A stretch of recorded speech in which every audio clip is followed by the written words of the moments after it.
Morning. It's Monday, 2nd September 2024. My name is Vijay. Welcome to yet another episode of Pre-Market Commentary. Today will be a very busy Monday because over the weekend lots of things have happened. Now the major thing which happened was on Friday was the MSCI rebalancing, and everyone was expecting HDFC to flare up, HDFC Bank to flare up, including me. Uh, it did not happen that way. The only explanation I can think of is there was a lot of front running for the HDFC Bank shares over the last 2 months since that there was an announcement that the weightage will get increased. And so those parties which had begged, borrowed, stolen HDFC Bank shares were forced to sell it to the ETFs on Friday.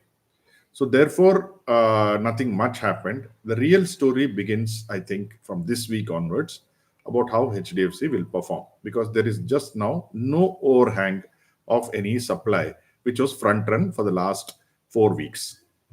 So that is as far as HDFC Bank and MSCI is concerned. MSCI took away so much of floating stock, so we should have a, let's say, cleaner market from now onwards. Volumes were very high. FII investments, gross investments, why may not be great. Sorry, gross investments high, though the net investments may not have been great.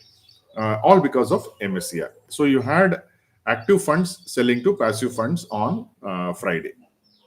Now, today is a holiday in the US markets. So, generally, I have noticed that whenever there is a holiday in the US market, the bulls come out to play and they have got a good playing field today for many reasons. One is the Nifty made an all time high, Bank Nifty was firm, many stocks were firm, and over the weekend you have had oil coming down, and therefore the government reducing the windfall tax further, which means it should benefit oil refineries, which includes Reliance and HPCL, BPCL, IOC. So that is as far as the oil is concerned. Then you had the auto stocks monthly numbers. On the face of it, they don't look too great, but if you really look at it, August was a dead month, and yet they have performed reasonably well. What they will spin today onwards is that the September sales, where the festival sales are likely to be good because the chief economic advisor has said that inflation is easing, economy is on the mend, and monsoons are good. These are all facts. So he's just stating the facts. The spin will come from the spin doctors who will appear on all the TV channels and talk up their favorite automobile stocks. M&M could be a very interesting stock to look at. Please note, I am not a SEBI registered advisor. Whatever I talk about stocks is my personal opinion. This is not an indication to buy or sell. Some of the times we may hold such stocks in our portfolio. M&M we don't hold. GST collection was good, 10% increase, which is very steady, and so we should that should add wind to the wings of the bulls. Well, FIS bought about 5,318 crores. That is again primarily because of the MSCI. Then Reliance, some news is there about merger of Viacom, Star, digital channels. So that may give a slight positive sentiment. We also had some PSUs becoming Maharatnas, which are SJVN, NHPC, Railtel. So that or those stocks also may get a leg up. Biocon had got two pieces of good news, so that should be in the focus. But Biocon being Biocon, people hate that stock. So it is a slow mover, something like Lupin, as I keep mentioning, in 2022, when nobody liked it, including Rakesh Jhunjhunwala, sold it out of disgust, and then it has gone up 4 times from there. So I'm expecting Biocon to do well. We hold Biocon, incidentally. Then you have RITES, which is a railway stock, which may also do well because I think they have got some contracts. So monsoon is bright, as I said. The major hurdle this week will be the supply of IPOs. There is 11,000 crore which is going to come into the market through IPOs. Bajaj Home Finance itself will take away 50% of it. So what we should understand is while the SIPs overall is about 20,000 crore at the gross level, the net is only 10,000 crores.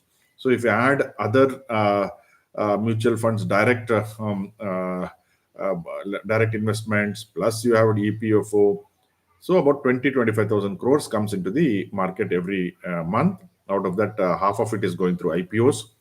So these are red flags which may cause concern later. Right now, there is a FOMO in the market because many of the large and knowledgeable and successful investors have missed the rally, especially in the IT. So much so, one famous investor who was rubbishing IT for 2 years, last 2 years, now has gotten with a 9% position. So when people look at somebody like him who is very successful, and I've got great amount of respect for him, then obviously they will pile on to IT on every decline. So that may find a floor. Now he is also rubbished auto stocks.